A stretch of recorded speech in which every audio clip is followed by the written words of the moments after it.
magandang hapon sa bawat isa! Yay! Gusto mo yung energy ni Sir Adway pag ganun talaga siya, di ba? Isang magandang hapon po sa bawat isa. Wow, after few months, nakapag-mini vlog ulit po tayo. And masaya-masaya po kami na makasama kayong lahat ngayong araw, ngayong hapon. Isang mapagpalang araw po sa bawat isa sa inyo. Ngayon po, no? Yan. Meron tayong bagong luma. Lagi namin Alam ko, nakita niyo na po ang aking guest for today's video, no? Siya po isa sa mga singers natin. Uy, grabe. Singers! Binayaan po siya ni Lord ng magandang boses. At siya po ay teacher. Kasama ko po sa pagtuturo, no? Sa PTS Casmo. Ayan. So, siya po ay advisor ng grade 5. Ayan. Walang iba kundi si Sir Salvador. Ay, di ba pala?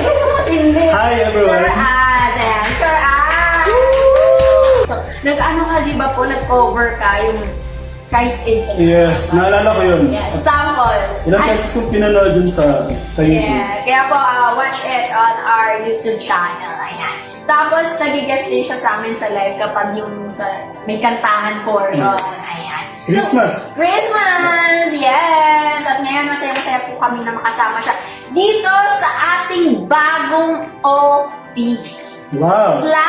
/studio. Diba? Kasi po, salamat sa Panginoon, no? Kasi this year, 2025, ay nagkaroon po kami ng parang change. Wow. No? Na meron tayong pagbabago at transform. Pag may nangyaring, may kaganapan pag-transform. Yes. Nagulat ako sa transformation.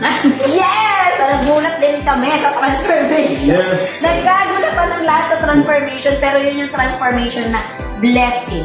Amen. Kasi po, talagang lumawak yung aming place and naging siya, kumbaga talagang makita natin na talagang magiging kagamit-gamit, no? Para sa paggawa. Mas maluwag to, mas maluwag yung school. Yes! Kung makikita nyo lang po, actually, yung the whole thing, talagang malaki siya compared to sa previous namin. And we praise God for that opportunity. Talagang nakita namin yung pwede pa mga possibilities na pwedeng gawin, pwede pa natin ayusin, baguhin, i-transform, di ba? Naalala ko dati, yung sa dating office, pupunta pa kayo sa studio, tatawid pa ka sa studio. Yes! Pero ngayon, Malapit. Malapit. Mas maayos, mas malawak. Ngayon, speaking of the word transform, yan ang ating pag-uusapan ngayong mini vlog. Parang kinakabahan ko. Biglang kinabahan. Okay Biglang naman, kinabahan sir. sa transformation. Kunwari ako yung estudyante, mga churcher, ano pong ibig sabihin pag sinabi nating transform? Kaya may pagtatanong ako no? What do we mean when we say the word or the action word, transform? Ayun. Maganda yung katag dito ng teacher. Basahin natin sa William Webster para at least hindi tayo magkama. Yes, gusto ko yun. According to William Webster, the word transform means to change something completely. So usually, in a positive way. So it implies a significant alteration in form, nature, or function. Ganda niya. Teacher na teacher talaga, no? Talagang meron tayo ng pagkukuhanan ng source. I mean, may source tayo. Yeah. Alam mo, teacher Christian, yung transform kasi parang iba eh. Kapag meron kang gustong baguhin, especially sa mga gusto mo, sa mga nakikita mo, sa mga bagay na gusto mong maayos, or especially ikaw, yung gusto mong mabago sa sarili. True yan. Yes. Lalo na yung nabasa ni Sir Ads doon sa definition niya pa lang, no, by yourself, na may change yung total or complete change. No, parang nangyari dito, no, hindi naman kami parang nag-renovate dun sa dati namin office. Talagang completely umalis kami. And completely, may bago kaming location. And hindi po siya in a negative way, but in a positive way. Na mas alam namin na magiging kagamit-gamit itong place na naman. So, naging blessing din naman yung dati namin na office. But this time, nakita natin na talagang mas nagkaroon tayo ng space, Yes, Saka exactly. mayroon talaga siyang pagbabago. No? And another thing about the word transform is that it's not just that meaning or parang yung dinefine natin. But, meron pa akong nabasa. Yung term is drastic. Drastic Explain mo yan, Teacher Kristen. Ano ba yung drastic para malaman ng ating mga viewers? Matinding tawag nito, pagbabago or dramatic. Ay, dramatic. Gusto ko yung dramatic. A thorough or dramatic change in the form, appearance, or character. Oo. At dun papasok yung pangalawa kong tanong. Ulit ako. Okay. This might be personal siguro, pero we would love to hear from you. And kayo po mga viewers namin, pwede po kayo mag-comment down below. Okay? Yes. Kasi part po kayo ng ating live and we love to hear your comments. Alright? So, ito po ay something that we can all relate to as Christians. So, how do you relate transformation or yung pagta-transform sa'yo in your life bilang ikaw ay Christian as you reflect on the word transform? Naalala ko lang, no? Miss Universe yun. Maganda yung tanong. Yes. Kaya sabi ko kasi kinabahan ako sa tanong.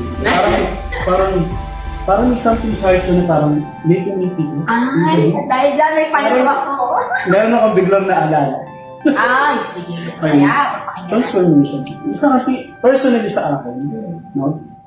Hindi kaagad madaling baguhin yung mga bagay. So marami kong pagdadaan. Yeah. Parang dun sa pagbabago na yun, hindi ganun ka-smooth yung gagawin. Meron dyan parang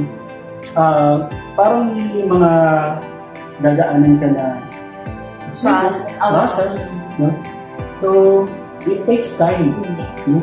Para ma-reach yung goal mo na pagbabago. For example, sa social media, marami akong nakikita transformation yung nangyayari. Iba-iba transformation, iba nga Nagugulat ako yung dati mong kakilalang hindi ka masyadong maganda.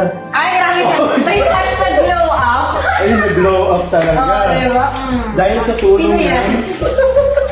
Dahil sa tulong ng apps, syempre. Okay. Ibang transformation pala. Ibang transformation yung nangyayari. So, personal sa akin, balik tayo sa akin. Yes.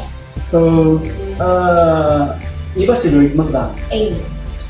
Pag si Lord na nagbago sa'yo, papanik ko complete. Yes, complete. So, sa akin, dumating sa time na maraming persecution. Yes. Sa work, sa family, sa mga friends mo. So, hindi pa sila ready talaga. Matanggapin yung pagbabago mo at persecute ka talaga. Lalo na kung masanay sila sa'yo, yes, diba? Na gano'n ka. Ipa-persecute ka nila na parang to the point na bakit hindi mo na ginagawa? Hindi ka na sinasabi. So parang, ka na, hindi ka na belong sa So isa yun, pag nag-decide ka na magbago, meron kang tatanggalin. At merong tatanggalin si Lord. Amen. Exactly. Kasi part yun ng change, syempre, diba? Na alam natin na hindi makakabuti. Kundi binabago niya tayo, hinulog niya tayo sa kung ano yung makakabuti sa atin and for His glory. Ang galing ni Lord, siya. Amen. Kasi yung pagbabago na yun, hindi mo kaya mag-isa. Yes, that's true. We need Him. No? We cannot do it on our own. We need the Lord. And the Lord is the only one who can help us change. Yes. Diba? Kasi if sa sarili lang natin, Hindi wala tayong balak, di ba bago? Di ba? Parang yun na yun eh. It's because of the sinful nature that we have. Diba? Parang paulit-ulit lang yung ginagawa natin. Because we know the Lord. Alam natin kung ano yung tama. Pinaunawa niya sa atin. Yes. Kung ano yung tama. Ayun lang din siguro yung pagkakaiba natin sa mga walang relationship. Yes. Medyo walang direction. Okay, decision making. Pero with the help of the Lord, hindi nagbibigyan ka nila ng wisdom. Yes. Para mag-decide sa sarili mo, sa lahat ng plans mo. So, isa si Lord sa nagbibigay ng daan para maganda yung direction mo. sa lahat ng gagawin natin sa buhay. Yeah. Actually, it reminds me of this verse. Yes. Yung verse na Ezekiel chapter 26 verses 26 to 27. And I will give you a new heart and a new spirit I will put within you. And I will remove the heart of stone from your flesh, and give you a heart of flesh. And I will put my spirit within you, and cause you to walk in my statutes, and be careful to obey my ways. Grabe. Doon natin makikita yung naging pagkilos ng Panginoong Diyos sa atin sa gospel na napakinggan natin, na naibahagi sa atin, na naibigay sa atin. And yung faith na ipinagkaloob sa atin. No? Binago niya tayo from our past. No, may kanya-kanya tayo, no? We don't know exactly what your background is, but we all can relate on that same situation. That we know na meron tayong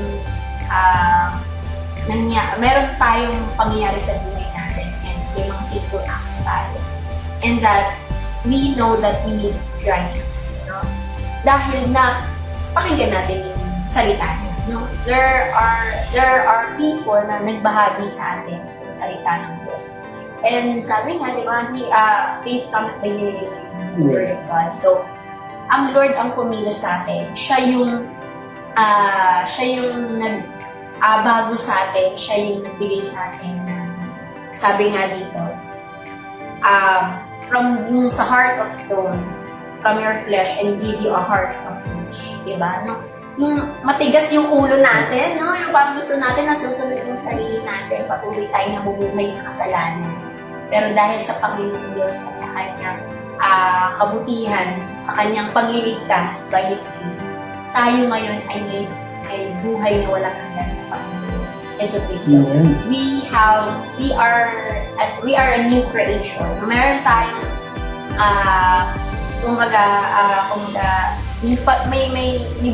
may binago sa atin at patuloy tayong hinuhubog ng Lord, no?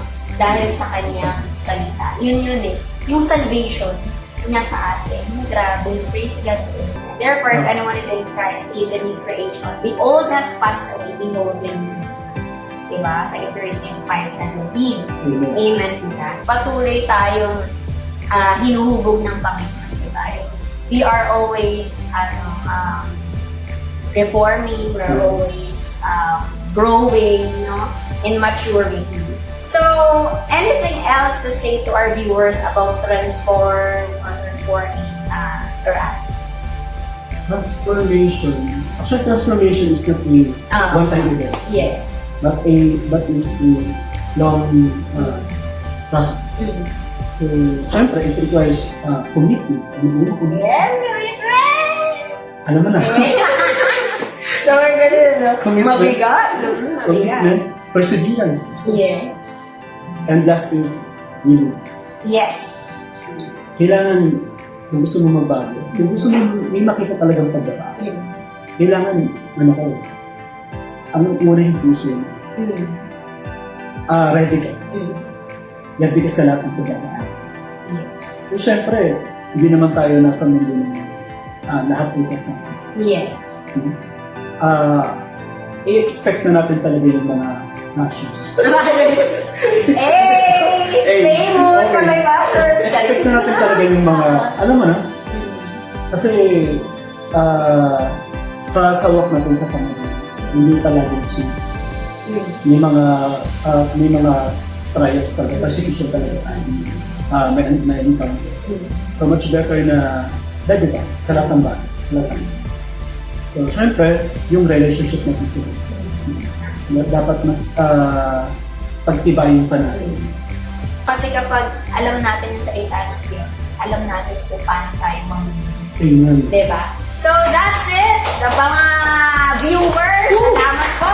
And abangan nyo yung susunod na live natin, no? Yung mas mahabang portion natin, guys. But parang kulang yung 10 minutes na. Oo nga, hindi ko nga alam na yun tayo sobra. Pero maganda yung usapan ng ito. Madami pa tayong mapag-uusapan when it comes to the term transform, no?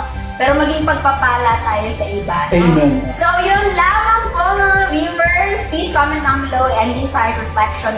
We would love to read all of those comments from you guys. And please stay tuned with us with the hashtag Values Education for the next generation. God bless! God bless!